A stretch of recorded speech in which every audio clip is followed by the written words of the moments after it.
Hi guys, welcome back to my channel. And like few of them requested कि I shoot a video for finances part on in the visa interview process.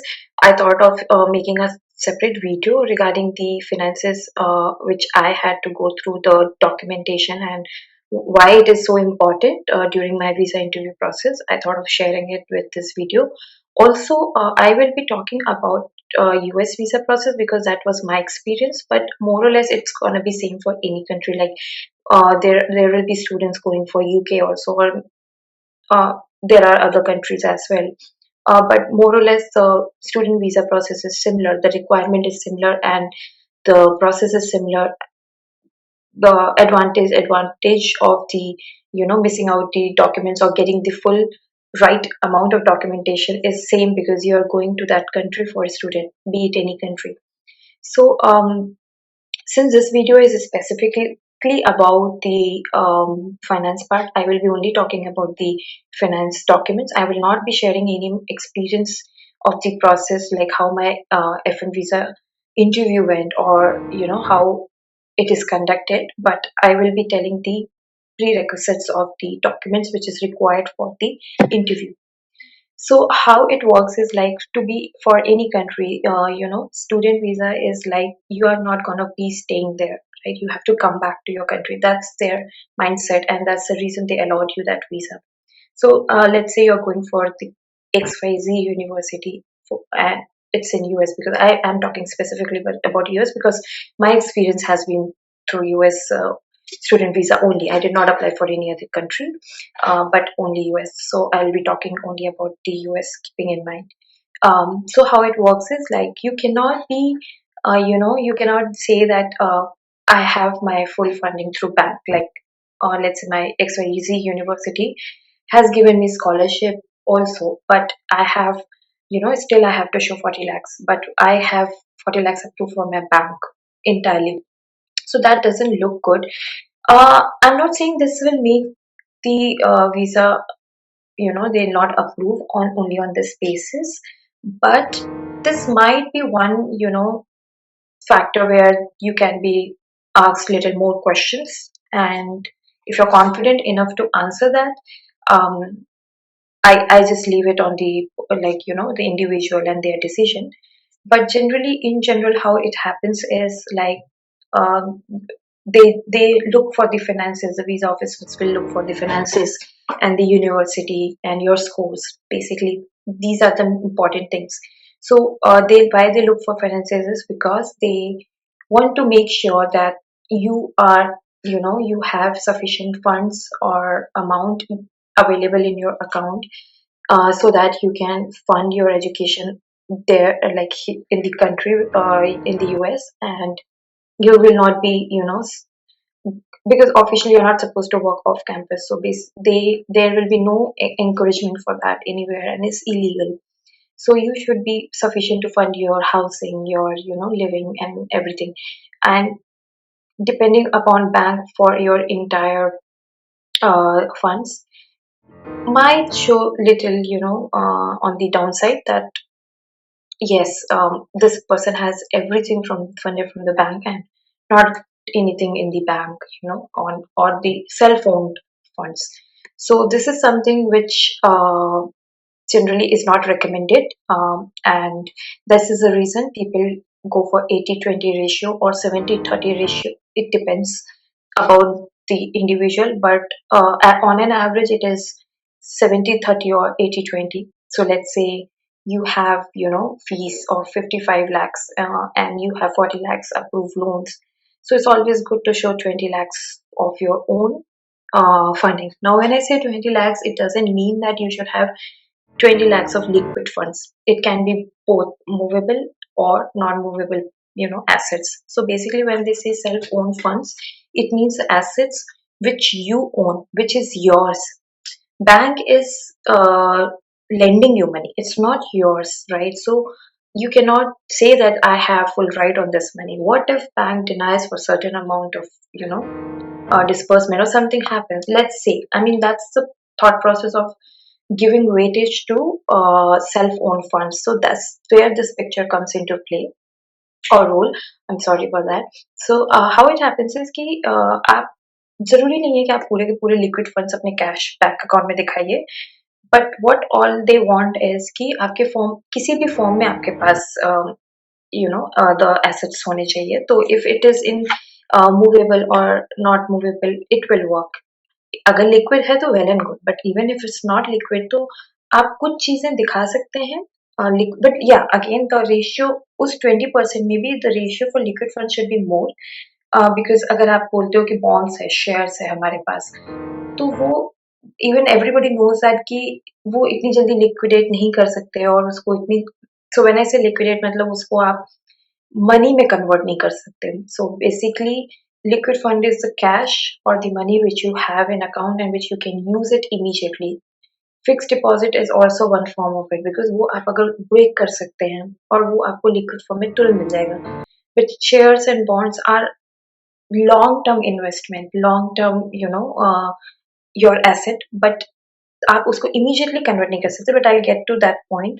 I have created list जो मुझे मेरे CA से मुझे समझ में आया था कि एंड ऑलवेज इट्स बेटर कि आपके जो भी ये एसेट्स होते हैं, राइट, तो आप उसको जितना भी आपके गैप अमाउंट है, लाइक आई सेड कि 55 lakhs लेट्स से आपके टोटल फंड्स आपको चाहिए, आपने 40 lakhs का लोन दिखाया, रिमेनिंग 15 lakhs आपके पास asset के फॉर्म में, which is be it liquid cash or be it not the other asset. What I would recommend is कि आप 10-15 lakhs liquid cash दिखाइए और बाकी उसके ऊपर कुछ 5 to 10 lakhs extra funds दिखाइए, which is in the form of assets like जो आप liquid funds की तरह नहीं use कर सकते, but you own that, you have that funding, right? And it's always good to show something like that you own a property or your in the family like your dad or anybody.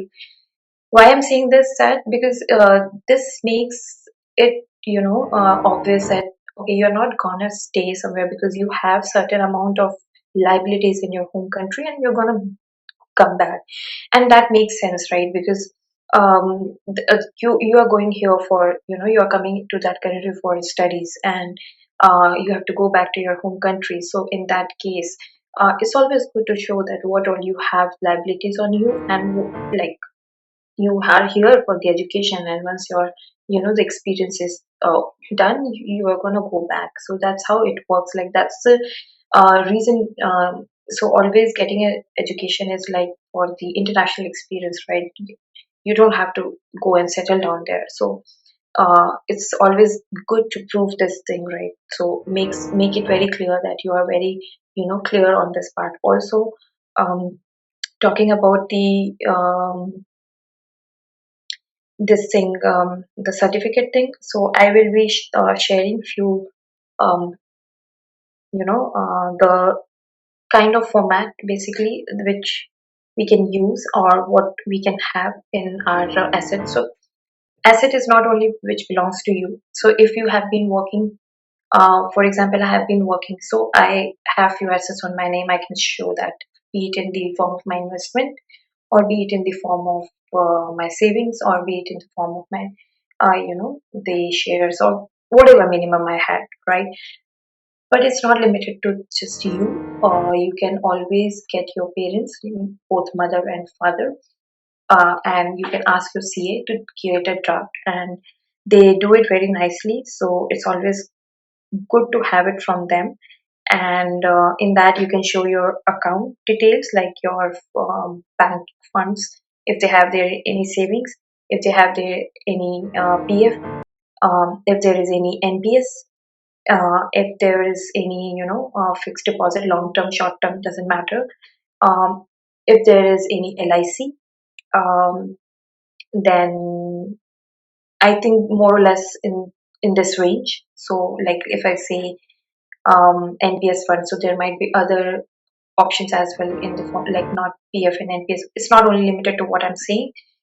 It it is in the same range, so you can go always go in the same range. Like maybe if there is no PF generally if some parents are working they'll have it. If it's a uh, business, then there might be some. other type of investments where you can show that as well, that okay, we have this much investment on my father's name, on my mother's name, or you have some, gold. So even that works, like you can always show for the gold if you have, there is a gold own. And let me see what else is there. Yeah, I think these are pretty much what I can see. Mutual funds and so when I say shares, it includes mutual funds as well because it's a form of share. It's just that it's a tax saving funds from ELSS, or you if you have any bonds which you bought, right, or your parents bought it, or they have invested somewhere, you can always show that. And but it's always good to keep, the difference, which is like 10-15 lakhs of difference from the loan amount, as your liquid fund, which is in your bank. And then you can go to the bank, they'll give you the, the certificate. And it's always suggested that you have that fund in your account for a while. I mean, it's not that just one day before or 2 days before, so you're keeping it. If it's possible, if you're working, try to keep safe, make your savings, like you keep saving your from your salary, or you try to have it in your account, accumulated in your account, if you're planning ahead. If it's, in like past 5-6 months, whatever you have accumulated is well good, but then try to have it uh, arranged from your father or your mother, and then keep it in your bank. Or if you're showing their account, make them have in their account. And then you get a certificate from the bank will issue you a certificate. So for with bank, how it happens is, let's say if you go, any bank generally gives the snapshot of the transaction detail with the end of the day of EOD, which is a day before. So how it happens is, like, let's say if I visit a bank branch today, they will be giving me the certificate of my funds until last the previous day, end of the day. So make sure you have that sufficient funds a day before, and the amount you wanted it to be shown on your financial documents. And then you go to the bank and get these. So everything, this will save time. Like, let's say you have it in some other bank account and you want to transfer it to the bank account where you want to get the certificate from. So make sure you transfer it on the right time. So let's say you are just going to the bank and you do the transfer, and from maybe it's from your account only, but then it's not going to capture because you transfer it on the same day where you are going. So don't do that. If you're transferring from your account only to one account to another, because people will have multiple bank accounts, make sure you do it on a day before, before end of the day where their working hours are closed. So somewhere around 4-5 before that, so that when they generate the report very next day, you get the funds, the one which you wanted to. So this is one thing. And yes, and the next step is, like, this is for your liquid fund, which you show that your bank has, this much amount. Then you go to your CA and you get your certificate done, created for, with all the proofs, obviously, that you have to make sure, because they'll be giving a number. I Okay, on the certificate, it's a basically verification number. So if visa official, so just don't get any documents fake.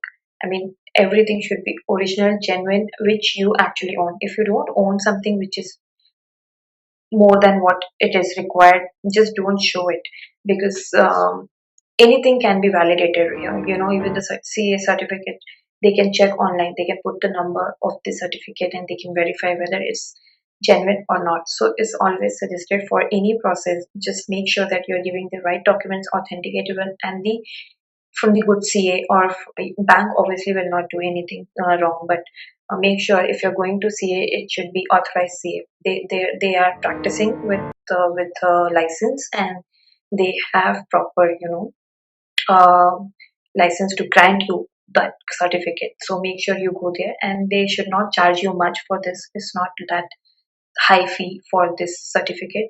So make sure that you don't end up paying them a lot of money if you already have your CA. So I had my like family CA, where I used, because I was working, so I have to file, the taxes and everything every year.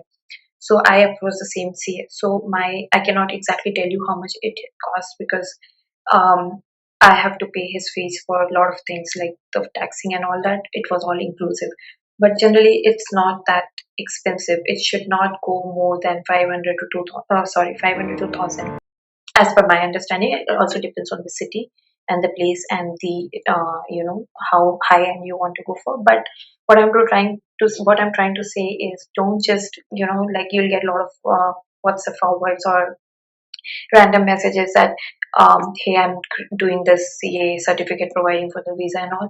Just don't blindly go and give pay money or get certificate. No, just you do little background check that you're going to the right person, right place for getting your certificate created. And yeah, I think this is pretty much what I wanted to share about the financing.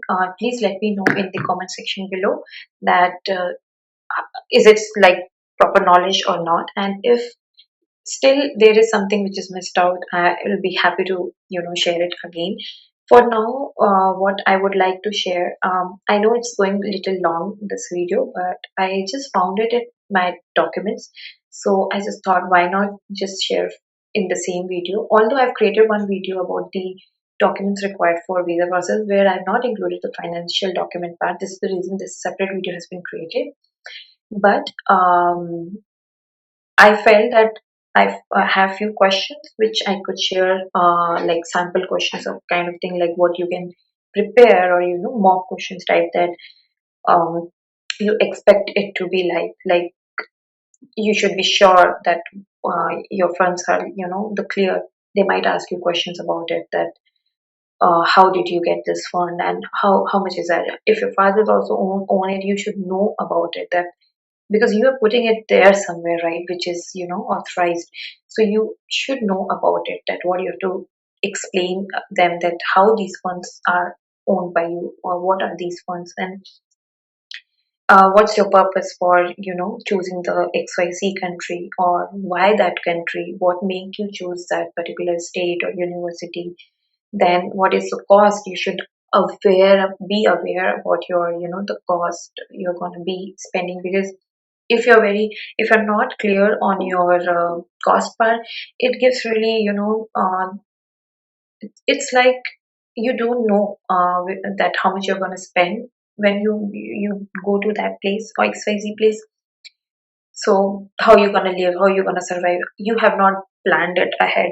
So that's something which is not good. And who is funding and sponsoring? So if your family is funding, you can just say that my dad is funding, my mom is funding, my relative is funding. But you should have a proof of something what you're saying. You should not just say it like out of the box, and you have no clue that how you're gonna prove it. So that's just 3 or 4 minutes time where you have to just say something, and you should make sure it's right. So how to prove it? You prove it through your documents, right? Then what's your goal for studies? So what's your plan, what's your future thing, and all that. So I can just make more detailed mock questions, or I can share that question list, so that it helps to prepare you for the interview. But it's always I would say it's not required to be to prepare for the interview, because you just have to be genuine, right? You have to say what is right. You don't have to fake anything. That's what I'm trying to say. So whatever funds you have, say it. Whatever reason you have it, say it. Obviously you're going for studies, you have you want to advance in your career, you want to see how the international education works, you want to have a better learning. Maybe you have some other reason, maybe what you feel you are getting in that particular country or college, you might be advantage for your home country. So you just have to be very honest and very genuine about your answers, and you will make through it. But they just don't lie, or fake about anything. That's what I would say. I think this is pretty much about the finance part. And let me know if you need any more details. I can share in the description box, or something like the format or something if you need. I hope you would have liked this video. Thank you for watching.